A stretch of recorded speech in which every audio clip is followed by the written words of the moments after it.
أيها السادة الكرام الأعزاء، كما حدثتكم ماضية أننا اليوم سوف ندور في آداب الإسلام. Siku iliyomaliza nilikuelezeni kuwa leo tutakwenda kuziangalia adab za Uislamu, na katika kuziangalia kwetu adabul Islam tutapita zaidi katika hayatu Nabi Muhammadin sallallahu alayhi wasallam, katika maisha yake aliyokiishi Mtume, sala na salamu ziwe juu yake, kwa sababu kama katika tabia, basi Mtume alikuwa na tabia nzuri kushinda waliopita katika mitume kabla yake.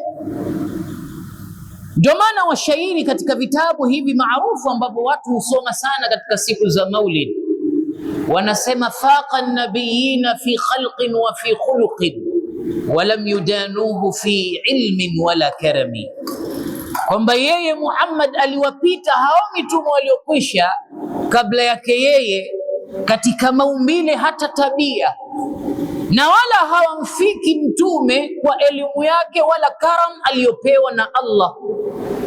Mtume sallallahu alaihi wasallam anasema katika hadithi ya kwamba bu'ithtu ana liutammima makarimil akhlaq, mimi Muhammad nimeletwa kwa Uislamu huu kuja kukamilisha tabia nzuri ambazo zimepotea ama hazipo katika jamii za Waislamu. Lakini kadhalika mwenyewe anasema, aktharu ma yadkhulu an-nasu al-janna yawm al-qiyama attaqwa Allah wa husnul khuluq, vitu vingi vitakavyowapeleka watu siku ya kiyama peponi ni uchamungu na tabia nzuri, zitawapeleka watu wengi sana katika pepo. Tunapozungumza adabul Islam, basi tunataja akhlaqi za Uislamu, na akhlaqi ziko nyingi sana. Kuna tabia za kuamiliana, kuna tabia yani tabiatul haya, kuna tabiatu katika miamala tunaofanya hasa musharaka katika mambo mbalimbali, kila sehemu ala kulli hal panahitaji tabia. Sasa Uislamu utakwenda kutueleza tabia hizo alivyoishi Mtume.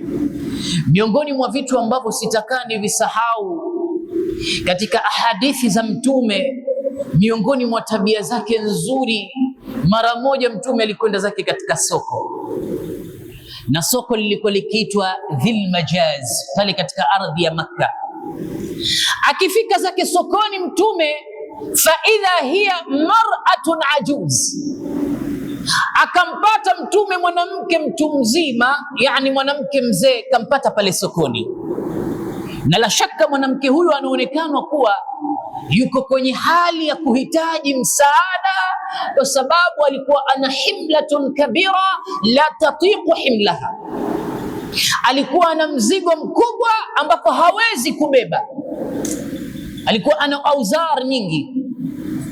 Basi Mtume akamuona yule mwanamke, faataha an-nabi, Mtume akamfuata akamwambia, hal min musaada, ewe mama, je, unahitaji msaada?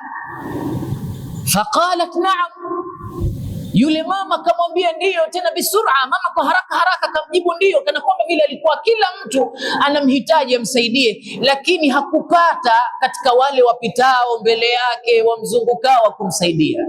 Hinama marra ilaiha nabi, Mtume alipopita kwake, Mtume kamuona kwamba huyu mama ni dhatu haja, ana haja.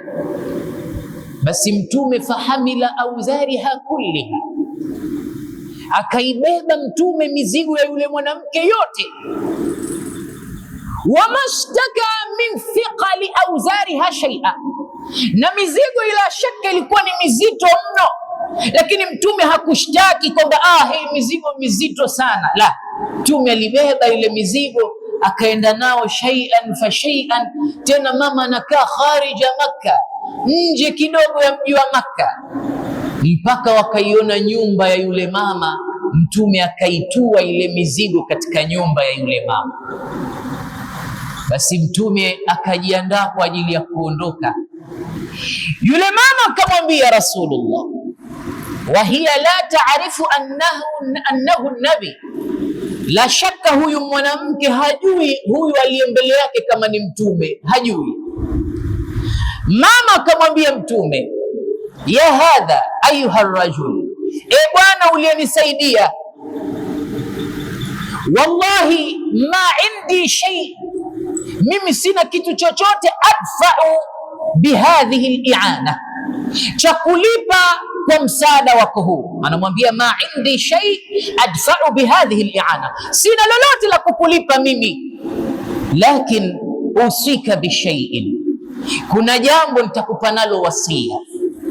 Inna biha rajulun yuqalu lahu Muhammad, uko unapoishi kuna bwana anaitwa Muhammad, yaz'umu annahu utiya bin-nubuwwa au bu'itha bir-risala, anadai ati yeye amepewa utume, ameletwa kwa ujumbe.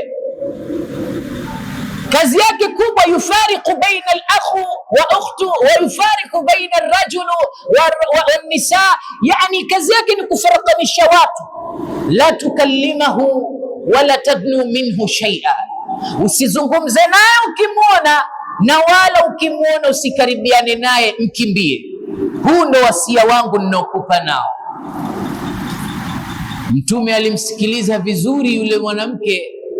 Baada ya kumaliza mazungumzo yake mama yule, Mtume akamwambia, ataarifu man ana, lakini nikuulize mama, je, mimi unanijua? Faqalat la, yule mwanamke akasema, hapana, mimi sikutambui, wewe ni mtu ambaye umenisaidia. Akamwambia, fakaifa idha qultu laka anni huwa Muhammad alladhi haddathtini, unaonaje nikikueleza kuwa mimi ndio huyo Muhammad ambaye unanihadithia habari zake hapa? Unaifa raaiti hadha, unalionaje hilo? Yule mwanamke akasema, ajaban, anta Muhammad, wewe ndio huyo Muhammad mwenyewe? Sema, ana huwa Muhammad, umenisaidia kutoka kule mpaka hapa, na mimi nimepewa akbahu min sifati, sifa zilizokuwa mbaya na mambo mabaya kuhusu, wakati wewe ndio pekee mtu uliyekuja ukanisaidia kutoka makani mpaka hapa tulipofika. Kweli unaweza kuwa na sifa mbaya?